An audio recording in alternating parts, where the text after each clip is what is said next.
జనగామ పట్టణంలో ఒక వారం రోజుల కింద ఇక్కడనే అందులో ఉండే చాలా మంది కూడా ఒక చిన్న ప్రోగ్రామ్ కూడా ప్రభుత్వం ఆర్గనైజ్ చేస్తూ వచ్చాను. నేను మీ అందరికీ చీరలు ఇస్తారని చెప్పేసి పిలిచి ఒక సర్టిఫికేట్ మాత్రం ఏదో వడ్డీ లేని రుణంలో కొద్దిగా ఇచ్చేసి అందరు కూడా పంపిస్తే మీ అందరు కూడా నాకే చెప్పుకున్నారు. మన పెద్దలు కిష్టడి గారి వేదిక మీద రావాలి. ఇక్కడ రండి.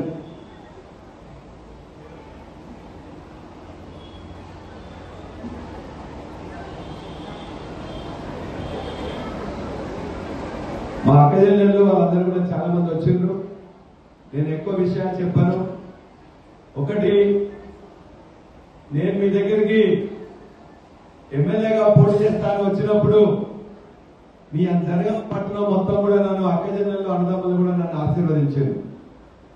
నేను ఒకటే మాట చెప్పిన, అక్క మీరు ఓటు వేస్తే నేను గెలిస్తే జనగామ పట్టణం అభివృద్ధి చేసుకుందాం. మీ కుటుంబంలో కూడా ఏదైనా ఇబ్బందులు ఉంటే అది విద్య కావచ్చు, వైద్యం కావచ్చు, ఇండ్ల సంగతి కావచ్చు, రేషన్ కార్డు సంగతి కావచ్చు, పెన్షన్ సంగతి కావచ్చు, ఎవరికైనా ఇచ్చి మీకు ఇవ్వకపోతే మాత్రం నేను మీకు తీసుకుపోయి కలెక్టర్ దగ్గర కూర్చోబెట్టేసి పని చేపిస్తా అని చెప్పిన మాట ప్రకారం 2 సంవత్సరంలో నేను ఇక్కడే ఉన్నా. ఎప్పుడు అందుబాటులో ఎవరు మా అక్కజల్లు కానీ అన్నదమ్ములు కానీ ఎవరైనా వస్తే ఖచ్చితంగా వాళ్ళ సమస్య ఏంటి అని తెలుసుకొని అది కలెక్టర్తో అవుతుందా, మున్సిపల్ కమిషనర్తో అవుతుందా, పోలీసులతో అవుతుందా, ఎంఆర్ఓతో అవుతుందా, లేక ఇతర ఆఫీసర్లు అవుతుందని చెప్పేసి వాళ్ళతో మాట్లాడి వాళ్ళందరినీ కూడా దాన్ని పరిష్కరించమని చెప్పి కోరుతున్నాం.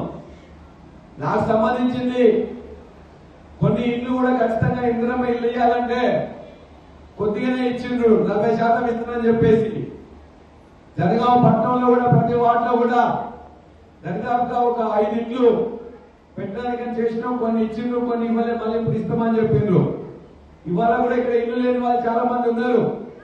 వాళ్ళందరికీ నేనే చెప్తున్నాక నా దగ్గరికి వచ్చిన వాళ్ళందరినీ కూడా కలెక్టర్ ఆఫీస్ కు పంపించిన, కొద్దిమందికి ఇచ్చినాం, ఇంకా కొంతమందికి ఇవ్వాలి. ఇచ్చిన వాళ్ళందరూ కూడా కొద్దిమంది ఉన్నారు, ఇవ్వని వాళ్ళకి ఒకటి ఎక్కువ మందే ఉన్నారు. మొన్న డబుల్ బెడ్రూమ్ ఇల్లు కూడా వచ్చినాయి. పాత రాకపోతే పాత ఎవరు కూడా కట్టి ఇంకో పూర్తిగా కట్టలే, అయినా కూడా వాటిని ఇవ్వాలని చెప్పేసి మొన్న హౌసింగ్ మినిస్టర్ రివ్యూ మీటింగ్ పెడితే హన్మకొండలో ఖచ్చితంగా వాటిని కూడా మీరు పంచాలి. ఎందుకు ఇవ్వట్లేదు? మీరు మిగతా 5.5 లక్షలు పెట్టి ఆనాడు కట్టాలని కేసీఆర్ గారు నిర్ణయించిండ్రు, భూమి కేటాయించిండ్రు. కొంత బిల్డింగ్ కొంతవరకు అయింది, కొన్ని స్లాబ్లు అయినాయి, కొన్ని గోడలు అయినాయి. కాబట్టి ఖచ్చితంగా చేయాలని చెప్పేసి నేను గట్టిగా మాట్లాడితే 530 ఇళ్ళకని చెప్పేసి ఇస్తామని చెప్పేసి ఒప్పుకున్నారు. నేను కూడా వాటికి 5, 6, 7 ఆ లిస్ట్ లో ఉన్నాయి. ఆ లిస్టు నేను తయారు చేయలే. మీరు ఇక్కడ అప్లికేషన్ పెట్టుకున్న వాళ్ళు ఎవరికైతే అర్హత ఉన్నదో ఆ అప్లికేషన్ అన్ని కూడా పెడితే ఒక్కొక్క వాటికి 5 నుండి 6 నుంచి 7 వరకు కూడా నేను కూడా ఇచ్చిన. వాళ్ళందరూ కూడా మొన్ననే చిట్టీలు తీసిండ్రు, కొద్దిమందికి వచ్చినాయి. ఇంకొంతమందికి అప్లై చేసుకున్న వాళ్ళకు కూడా రాలే, కొంతమంది అప్లై చేసుకోలే. సార్ నేను అప్లై చేసుకోలే, మా సంగతి ఏంటని చెప్పేసి కూడా అడుగుతా ఉన్నారు. మీ అందరికీ నేను ఒకటే మాట తెలియజేస్తున్నా, జనగామలో కట్టే ఇండ్లు, కట్టబోయే ఇండ్లు ఏదున్నా కూడా పేదలకు మాత్రమే దక్కాలి. ఒక్క పైసా లంచం కూడా ఎవరు ఇవ్వద్దు. ఎవరన్నా మీ దగ్గర లంచం తీసుకున్నట్టు చేస్తే నా దగ్గరికి చక్కగా రండి, వాళ్ళని బరాబరిగా మీది ఖచ్చితంగా అడుగుతాం. ఏ విధంగా ఎందుకు తీసుకున్నారని చెప్పేసి అడుగుతాం.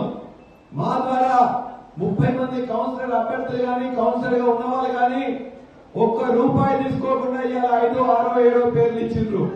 ఇంకా కూడా పేర్లు ఇస్తున్నారు.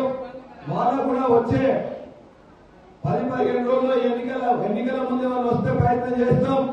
ఎన్నికల తర్వాత కూడా అవి ఇందిరమ్మ ఇల్లు అయినా, డబల్ బెడ్రూమ్ అయినా, జనగామలో ఉండే అర్హత ఉన్న వాళ్ళు నా దగ్గర ఇచ్చిన వాళ్ళ లిస్టు పంపించిన మళ్ళా కూడా ఎవరిని అక్కడ ఉన్నట్లయితే బరాబరిగా వాళ్ళకే వాళ్ళ వాటిలో వాళ్ళకు తెలుసుకొని వాళ్ళు నిజమైన పేదవాళ్ళని తెలిసినప్పుడు నిజంగా వాళ్ళకి అర్హత ఉందంటే మాత్రం బరాబరిగా ఇప్పిస్తారని చెప్పి మీకు నేను తెలియజేస్తున్నా. దయచేసి మొన్ననే చీరలు ఇస్తామని చెప్పేసి చెప్పారు.